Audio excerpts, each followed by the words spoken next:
Hello everyone, welcome to Let's Crack UPSC CSE English. About me, I'm Sandeep Bhushan. I have 8 years of teaching experience for civil services. I teach international relations, internal security, and in-depth analysis of the newspaper, which would be important and useful for UPSC prelims in regards to analytical and also factual base, and also which will be very useful for the mains 2020. And this video is in regards to how to crack prelims 2020.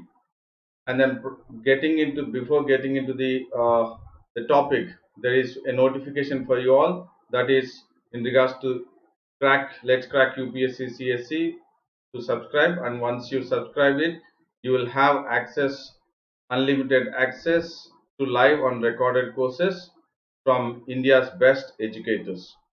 And what are the other benefits once you get subscribed to the Unacademy is that you will have daily live classes wherein you can chat with your educator, engage in discussions, ask your doubts, and also be part of the answer polls.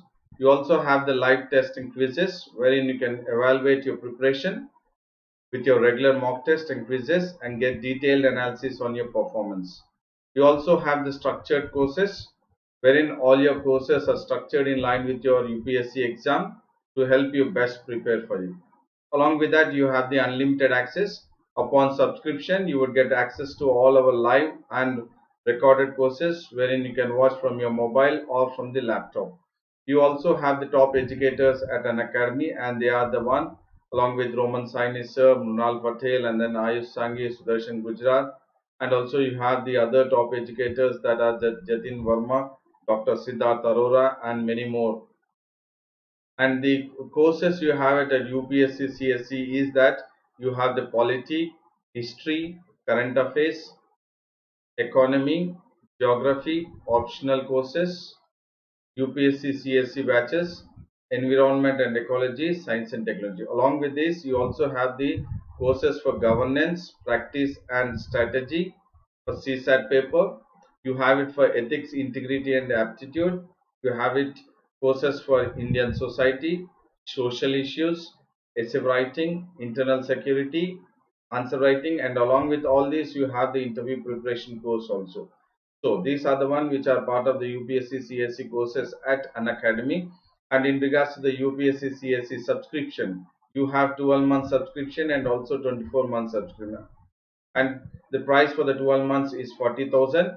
And then you can go ahead with subscribing by using my code SBT10, that is Sandeep Bhushan Thummala 10. And once you subscribe with my code, you would get 10% off on the 40,000, and then the price would be 36,000.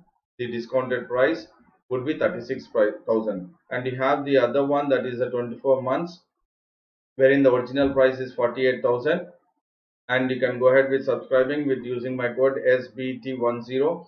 Once you go ahead with subscribing with my code, you will get 10% discount, and the amount of the discounted price is 43,200. And this is very beneficial for you as a learner, because you will be paying that for 24 months, that is 48,000. The price you are actually getting it with the price which is for 12 months plus 1 month, that is 40,000 plus 8,000. If you are paying the amount for 12 months plus 1 month, you can, what do you say, have access, or you can subscribe to the entire 24 months. And again, upon subscribing using my code SBT10, you'll get 10% discount, and upon this 48,000, you will have a discount of 43,200 is the only amount you need to make the payment for 24,000. So make sure that you take the maximum benefit and then subscribe for 2 years. And then 2 years preparation is very essential if you are very serious about it, and then crack the examination. Then 24 months subscription, you go ahead and then they get the maximum benefit of only paying for 12 months plus 1 month. And then you can not that just you can watch my videos of the classes live and recorded, but you can also view all the, what do you say, educators in regards to all the courses at Unacademy subscription once you are, what do you say, subscribed to that. And today we will get into the topic, that is in regards to the analysis of the Hindu newspaper. And through my lecture or through my video, you would be definitely equipped with in regards to how important is analysis of the Hindu newspaper, focusing or emphasizing on the keywords. These are the words which are important while you are preparing for civil services. It could be irrespective of the prelims and mains, because prelims, if you look at, there are many questions being asked in regards to analytical point of view. Even though the questions are based on conventional type of, but it is focused on the contemporary issues, and the contemporary issues you will be benefited only when you have a thorough understanding or a better knowledge that you are focusing on the keywords. And this is what I would, what do you say, take you on in my lecture, and you will be benefited by how important are the keywords wherein we need to focus, which are important for the prelims and mains. So my lecture, this video will help you score very good marks in the prelims 2020, crack prelims 2020, as well score good marks in the mains 2020 also. So now we will move ahead in the discussion of the entire, what do you say, which topics we'll be discussing. That is the water quality, US crisis, and the cost of lockdown. These are the three issues which are very important for the prelims point of view. So we will focus it, and then wherever it's necessary we will also look at, I will make you understand or explain the importance of looking at these topics in regards to the mains point of view also, or else when you are discussing in regards to the prelims point of view, how best we can look at for the analytical point of view, which the questions can be framed for the prelims 2020. And you have an, what is the news in regards to the Kaveri and its tributaries look cleaner as pandemic puts a halt to the pollution. So definitely we know, because of the lockdown, or because of the pandemic, we have a 21-day lockdown, and this has created a kind of, what do you say, a better to the Kaveri River and its tributary, because the pollutions have been reduced, halt to the pollutions, and then the water there in the Kaveri and its tributaries are, what do you say, in regards to being more cleaner than the earlier times when it was, the pollutants were released into the river and its tributaries. So we will look into that, which can be useful for the prelims actual point of being part of the question, and also in regards to the geography map based questions also. So it would be from the current affairs and also comparing it with the geography contemporary. So we will look at, because of this 21-day lockdown, that is due to the coronavirus pandemic, the Kaveri and other rivers in the old Mysore region are becoming cleaner, or they have reduced the pollution levels. The pollution levels in the river waters have reduced because of the prohibitions of industrial and religious activities. And these are the one prohibition in the sense, as they are not going ahead with any kind of industrial productions, and also religious activities are not being performed because of the social distancing, because of the national lockdown. Thereby we could see the reduce in the pollution levels in the river waters, that is the Kaveri River and its tributary. And we will look at it even in regards to the others mains, I mean other important points for the prelims 2020, that is the Karnataka State Pollution Control Board, that is KSPCB. According to it, it says that the quality of the river Kaveri and its tributary like Kabini, Himavati, Shimsha, and Lakshmana Tirtha. So these are the four tributaries of river Kaveri, and again this is very important for prelims point of view. So we are, I mean, I'm trying to make you explain or understand the way we need to look at each and every line of the, or else a few keywords which are really important for prelims point of view. So here could be a possibility that you, I mean, the question could be framed on the river Kaveri based on the recent pandemic and the halt to the pollution of the waters entering the Kaveri, and then the water level becoming cleaner, and then on that base he could ask the river which among the following tributaries are the river Kaveri. So the tributaries are Kabini, Himavati, Shimsa, and then Lakshmana Tirtha. Please do understand this for your benefit in regards to Klim's point of view. The tributaries of Kaveri. Again, contemporary geography. And if you look at the fate of other rivers, it is not very different. Why he says is because the untreated sewage from residential areas and pollutants from industries, religious waste materials from pilgrims and construction debris have been polluting. And here we are trying to understand what are the pollutants, how the river is being polluted. So it is because of the untreated sewage from residential areas and as we all know, it is the effluents from the industries, and also it is because of the religious waste materials from the pilgrims and the construction debris, which are all polluting the rivers. And because of the national lockdown, and all these have come to a almost standstill, so thereby the polluting of the rivers has become very very minimal, and that has contributed to the clean water of the river Kaveri and its tributaries. And the other point is, the waters of these rivers are contained hazardous elements because they are from the effluents of pollutants from the industries. And what are these hazardous elements? That are lead, fluoride, fecal coliform, and some suspended solids which are very dangerous. And these are the one could be again part of your question, wherein it could say the pollutants from industries constitutes, or the hazardous elements constitutes which among the following, that is lead, fluoride, fecal coliform, and some suspended solids are the hazardous elements. So please do understand each and every line, because we never know how the UPSC might frame a question, and this is how we are trying to focus on that no stone unturned, and then making that my lecture would be in regards to you having confidence, and then again in regards to understanding the best how we can try to look at the keywords, because here we are talking about the hazardous elements. So there could be a question on the hazardous elements. So when we understand the keyword hazardous elements, then we will definitely know what are they, that is lead, fluoride, fecal coliform, and then suspended solids. These are the hazardous elements which are part of the pollutants from industries which are getting into the rivers, that is especially focusing on the Kaveri River and its tributaries. And the next point is, the KSPCB has gone ahead with testing of the samples at regional laboratory. Again, this is very important for prelims. It is in regards to the analytical point of view.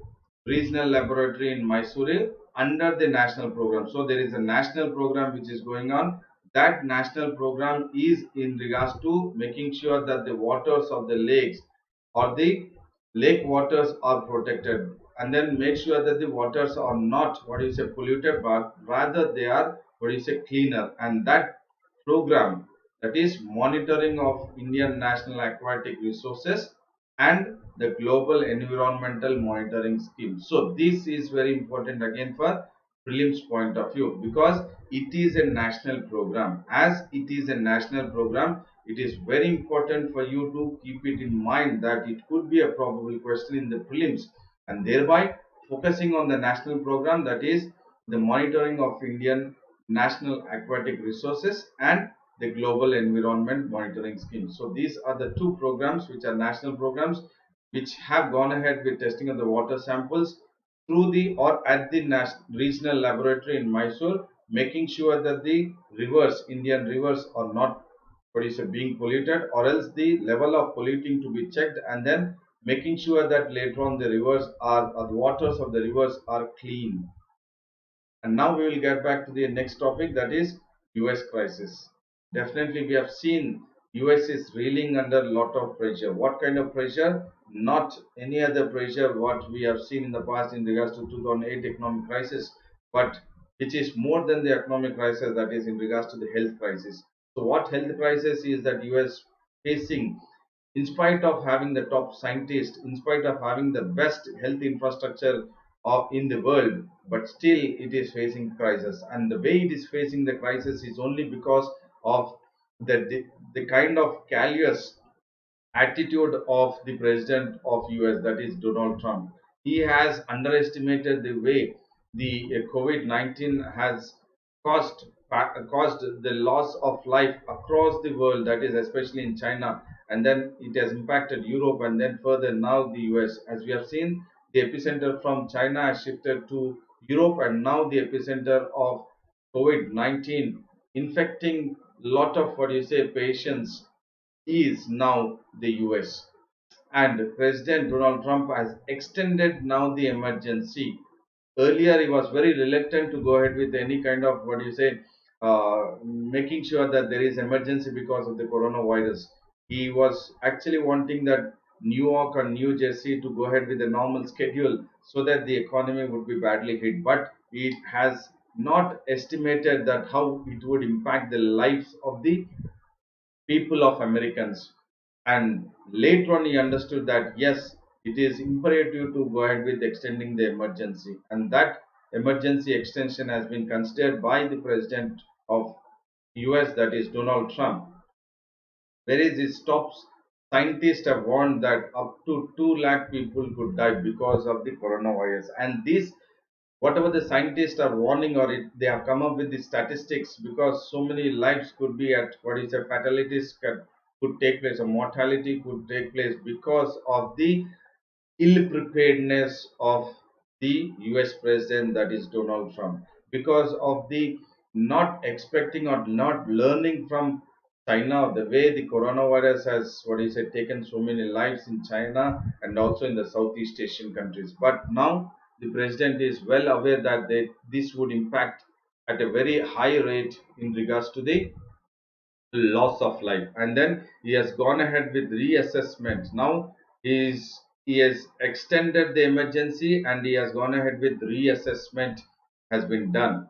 And then previously he wanted the country back to work in mid-April. That means he was very much keen about the business, or the economic business has to what you say go ahead the normal way. And then earlier he has called that we will go ahead with working, or we will come back to work by what you say after Easter, that is April 12th. But now he has reassessed his own statement, what he has said previously, that he would come back, or his country, that is US would come back to work in the mid-April, that is at the time of the after the Easter. But as he has experienced, or we have also seen that Britain and Italy has warned measures to prevent the spread of the disease that would be in place for months to come. And that means it is very imperative that the Trump has gone ahead with the assessment, because he has identified, or he has experienced the kind of spread which Italy, France, Spain has gone ahead with, or they are experiencing the amount of infections being increased in the European countries, especially even in regards to Britain, and also 1,45,000 people have been infected even in US. So these statistics and these kind of what you say situations have prevailed him over him to go ahead with the reassessment of what he has said in the past. And Trump also said that announcing an extension of social distancing up till April 30 is imperative. First, he has said that mid of April we will get back to the work, but later on he has reassessed his what you say statement, the situation, and then now he has come up with the new statement saying that you would go ahead with the extension of the social distancing guidelines, that is up to April 30.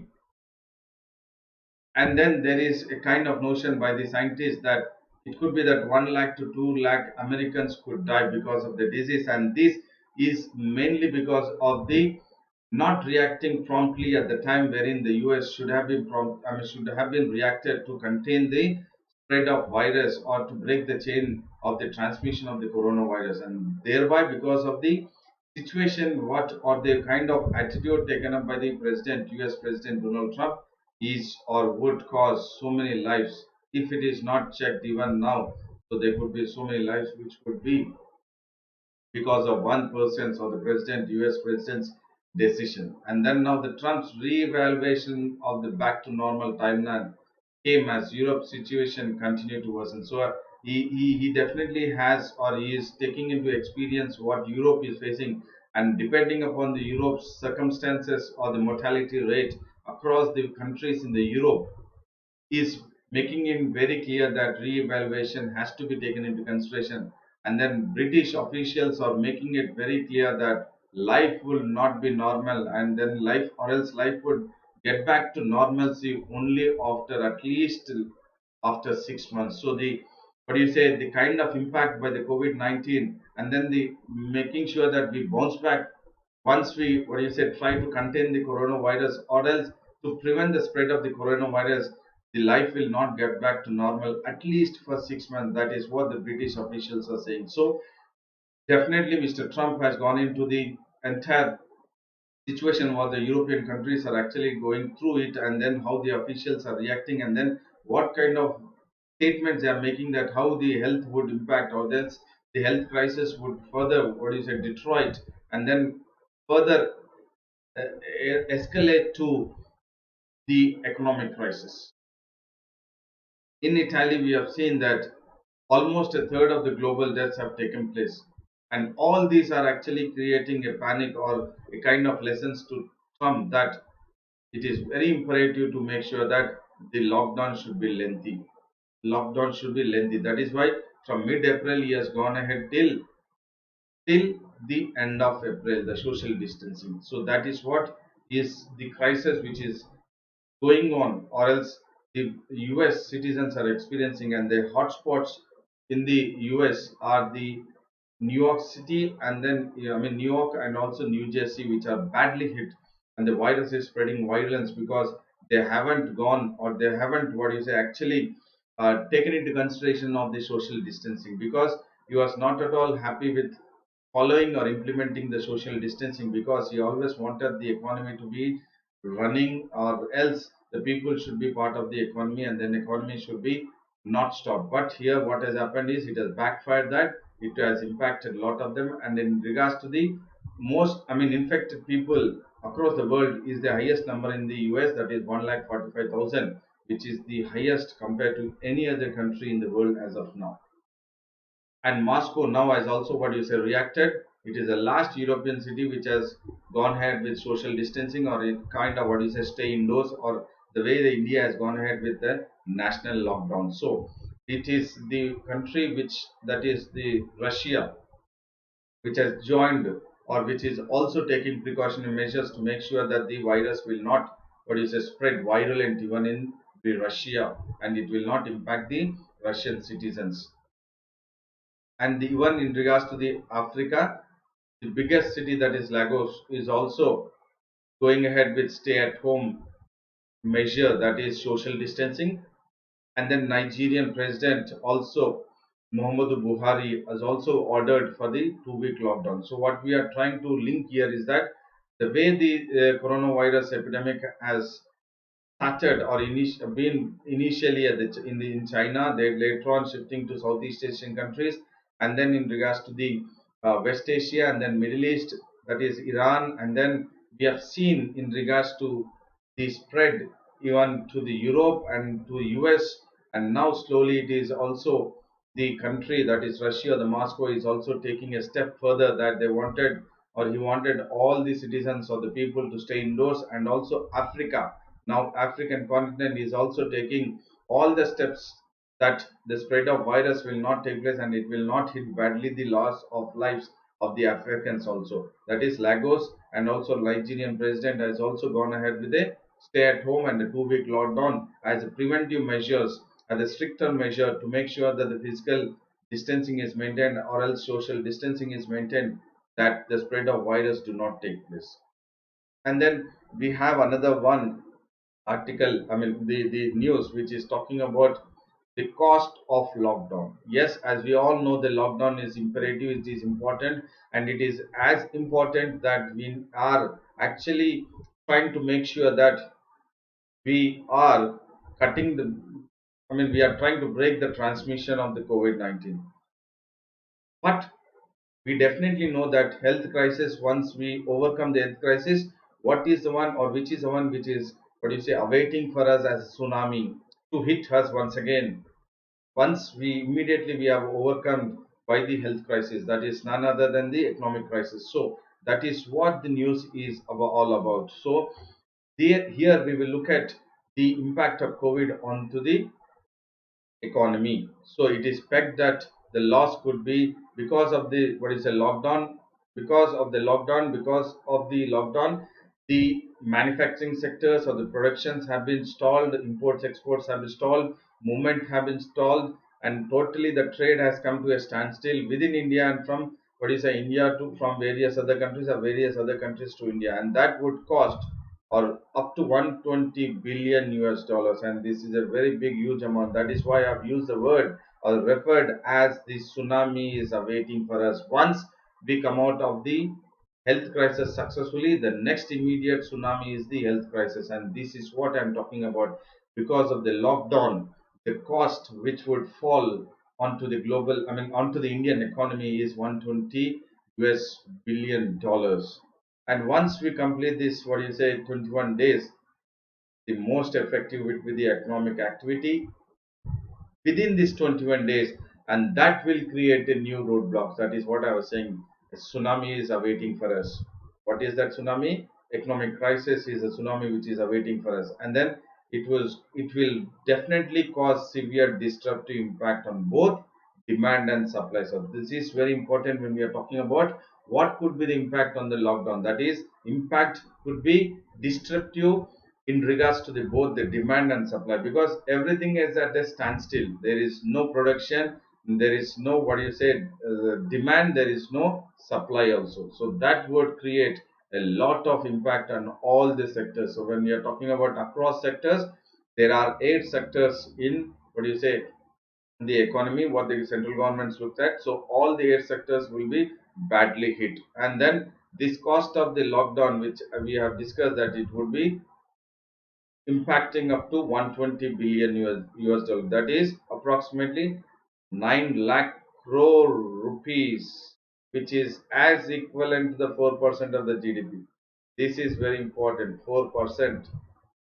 So this 4% is a very big amount when we consider it to the or compare it with the GDP. The 4% of the GDP is badly hit, will be badly hit because of the lockdown, and 90% of the India's workforce is generally into the unorganized sectors, and these unorganized sectors are the one which will be badly hit because of the lockdown, and that will impact effectively on the 45 million migrants living based on the daily earnings or the daily wages. So look at the way impact would happen on the migrant laborers, or especially in regards to the laborers who are in the unorganized sectors, or else when we are talking about the informal sectors. That is the kind of workforce India is actually employing in the unorganized sector. That is, 90% of the India's workforce would be affected because of the lockdown. And effectively, when we are talking about that, it is 45 million migrants are the one which are or who are dependent on daily wages. They are the daily wages, and they would be badly hit because of the lockdown. And this is a major impact on the economy, that is the unorganized sectors. This again keyword, please try to bear it in mind, the unorganized sector, which will be badly hit. And then that is again what we would say it, the unorganized sectors are the informal sector.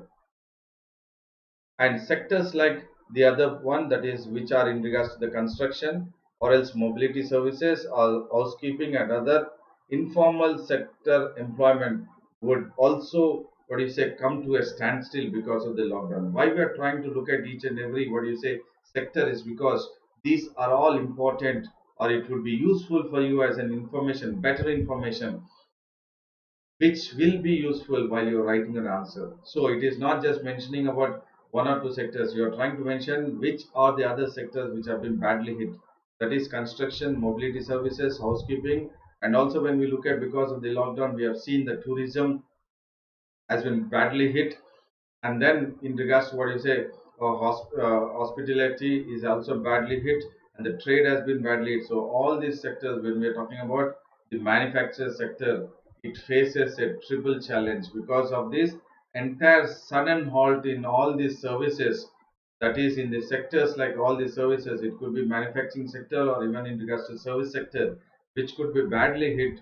And this would again bring a kind of negative to the core sector progress. And then we will look at the challenges what India would face because of the lockdown.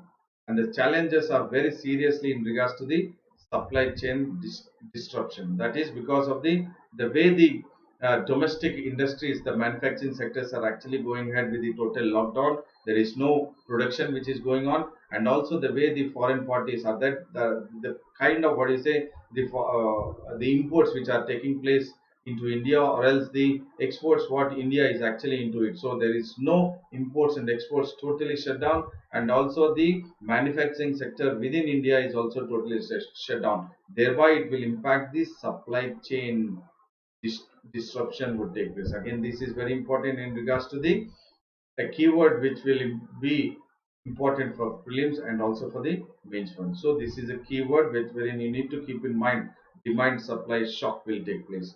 And sectors like automobiles, pharmaceuticals, electronics, chemical products, etc., are facing an imminent raw material and component shortage. Yes, these are the ones which are really important, especially when you look at the pharmaceuticals are the essential commodities compared to all others as of now. As of now, the essential commodities, that is the medicals, which are very important, and for that pharmaceuticals or the drugs to be what you say composed, the composition for all that, the imminent, that is the raw materials or the compositions are falling shortage, especially when we are talking about the automobiles, electronics and chemical products, as well as the pharmaceuticals. If we look at, they are the one which are what do you say absorbing, or they can feel the shock of the cut in the imports and exports of the raw materials, which the sectors like automobiles, pharmaceuticals, electronics, and chemical products are dependent on the raw materials and various components from various other what do you say factories or ancillaries within the nation, and few of them which are being what do you say imported into India, and then the entire output or the final output would be taken place in India. So that is also badly hit. And the sudden and resulting loss of revenue, this is important. There is a loss of revenue, as we have discussed, that because of the what is the total shutdown, and then manufacturing sector and the service sector has been hit, so it has impacted on the resulting of the loss of revenue, and this has created a lot of what you say in sectors bankruptcy or closure, because there is no revenue and there is shorter total shutdown, demand and supply what do you say that shock is there, and because of that there is closures or bankruptcy which has taken place, and especially when we are talking about that is in the MSME sector. That is what we were talking about. Micro, small and medium enterprises are the one which are badly hit now, and these are the one MSMEs wherein you will have many of the informal sectors or else the unorganized laborers who would be part of the MSME sectors. The migrants are the one, or the migrant workers or the migrant laborers are from the MSME sectors, which actually goes ahead with the disruption in the supply chain, and it has started, it is impacting a lot. We have seen the what do you say the repercussions of it. And on the demand side, there are several industries which have impacted because of this, and then we have seen that it has started because of the consumer durable goods, that because of the lockdown we have seen that there is no demand in regards to the consumer durable goods, and this will impact, or it has impacted, or it is cascading on other intermediate goods and basic goods. So from it's starting from the consumer durable goods, because of the lockdown or various industries being impacted because of the what is the manufacturing sectors, they have shut down, production units being shut down, and that has impacted the intermediate goods and also the basic goods. In toto it has impacted the demand side. In toto it has impacted the demand side. So these are the challenges which we are facing, and which are we are about to what you say experiencing it. So we will look at the measures through which there is a possibility that we can overcome the economic tsunami which is bound to hit us, the nation, or even the entire world also. That is what the economic crisis to economic recession, and then we pray that it should not happen in regards to the economic depression. And in regards to the measures, the RBI needs to come up with a special window to provide liquidity to NBFCs and also to the various microfinance institutions. And this is very important because and the RBI has come up with various schemes to infuse the liquidity into the banking sector. Yes, they have gone ahead with what you say various measures in regards to the reducing the repo rate, reverse repo rate, cash reserves ratio, and then in regards to the statutory liquidity ratio, and then pumping the money into the markets by the LTRO, that is long term repo operation, and also making sure that they pump money into getting all the bonds or purchasing the bonds, and then there would be more money with the banks. Not only that, pumping money into the banking sector, but there has to be that there's when they should look at providing liquidity into the even non-banking financial corporations. NBFCs also should be pumped with excess of liquidity, not just what is the public sector banks, but the money has to be pumped into the NBFCs. No doubt from the public sector banks, the liquidity would also pass on to the NBFCs. But what has to be done is the RBI should come into what you say the point now, and then come up with a special window. That is what we are talking about. No doubt from the banks, the public sector banks, it will the liquidity will be passed down to the NBFCs. But what is required, the measure that from the RBI itself into the NBFCs, from RBI into NBFCs. So that is what it has to be, and this will be through the bridge, that is the special window, that is the special window. So this is what is important, and this could be the what is a possible measure to make sure that the pumping of money or the liquidity could be injected into the NBFCs and the microfinance institution. These are very very important, so that again further these NBFCs and the microfinance institutions will again pump money into various small scale industries, and that is essential, so that again the unorganized laborers would get job, and the government should ensure that all refunds across tax legislations up to 75%. This is what there is also a possibility that the government should come up with a measure to go ahead with all the refunds in regards to the tax legislation up to 75%, so that any wrongful claim can be recovered without interest. This is again a keyword, that any wrongful claim which has been done